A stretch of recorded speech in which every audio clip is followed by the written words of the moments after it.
Good morning, lads. Today I wanted to learn about redstone clocks.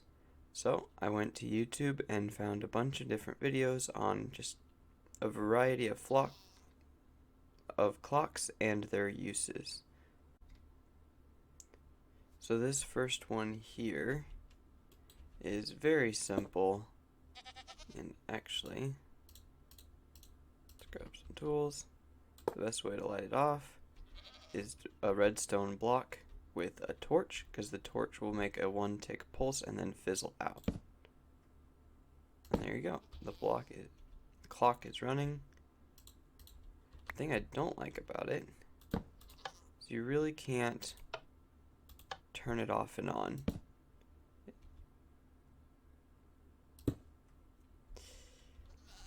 Going on to the second clock, which you can turn off and on, is just two hoppers facing each other with one block in it. This will not work with 2 blocks. I tried. A comparator reads the fact that there's a block in there and outputs a pulse. If you have 2 blocks, there's always going to be a block in each, so it'll never turn off. But with 1 block, you have a constant on and off. And I like it because you can turn it off.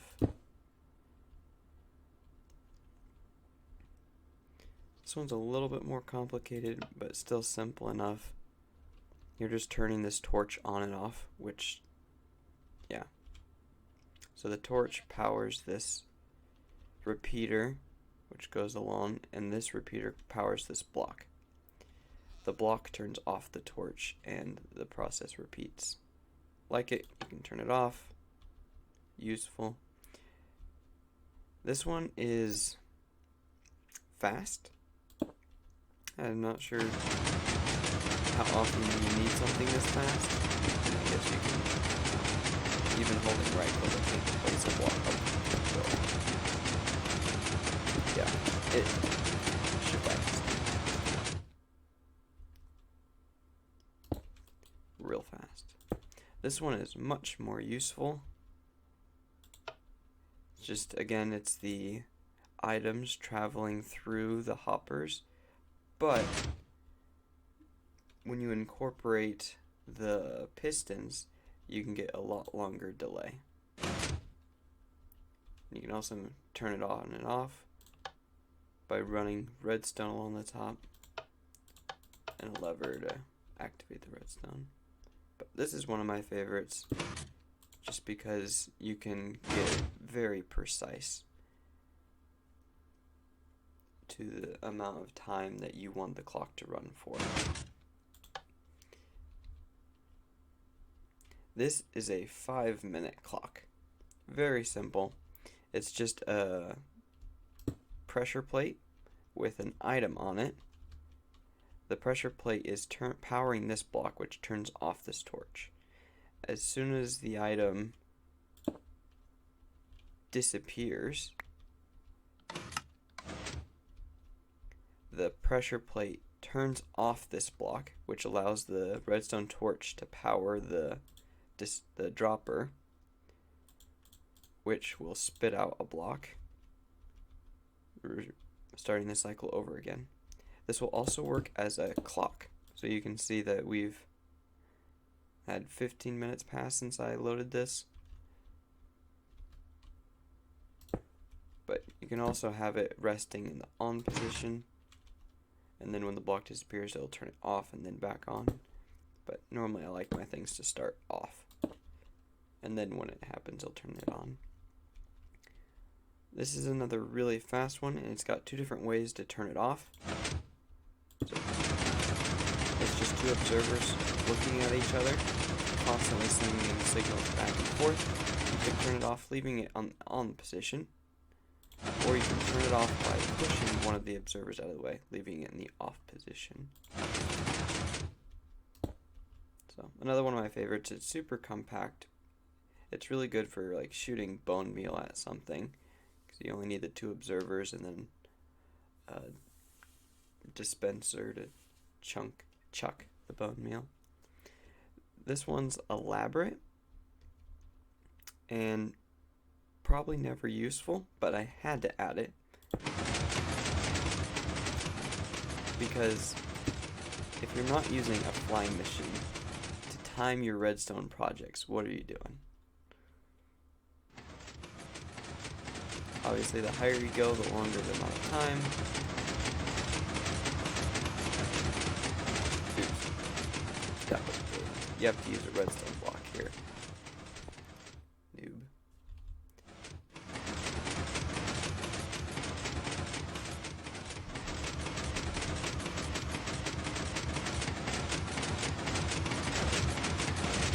And it gives 2 pulses every time.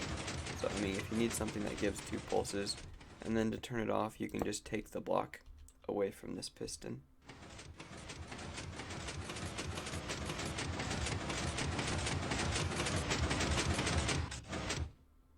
Smooth landing. And then to start it back up, you just put the block back. Off position.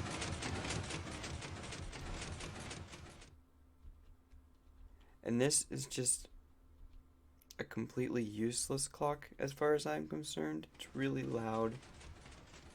Again, there's 2 different ways to turn it on and off. You can leave it in the on position.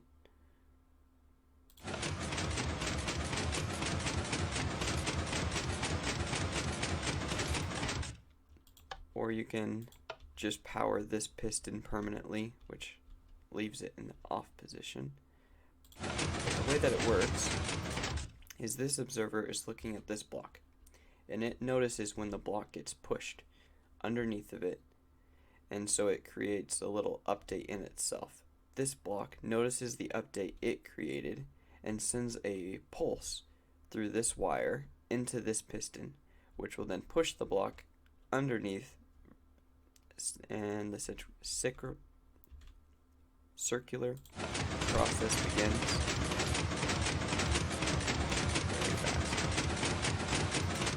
Now, you might be able to slow it down with, I haven't tried slowing it down with a repeater.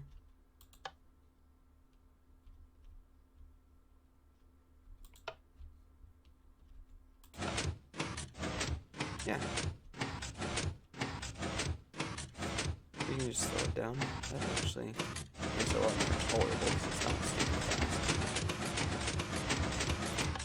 But then last but not least, if you only have redstone and dust, you can make a little clock.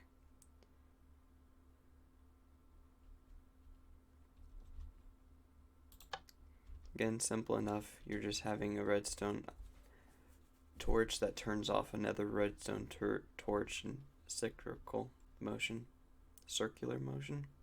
Easier to say. But again, I like it. You can turn it off. Any clock that you can't turn off just loses tons of brownie points. But that's 10 different redstone clocks that I found. Some of them are useful, some of them are excessive and not useful at all. The 5-minute clock is one of my favorites, but it's also one of the easiest to break. Because if you're like right here and I just picked up the block, now the whole process stops. Because there has to be a block in there at all times. This one's definitely my favorite. But there's all 10. Thank you for watching.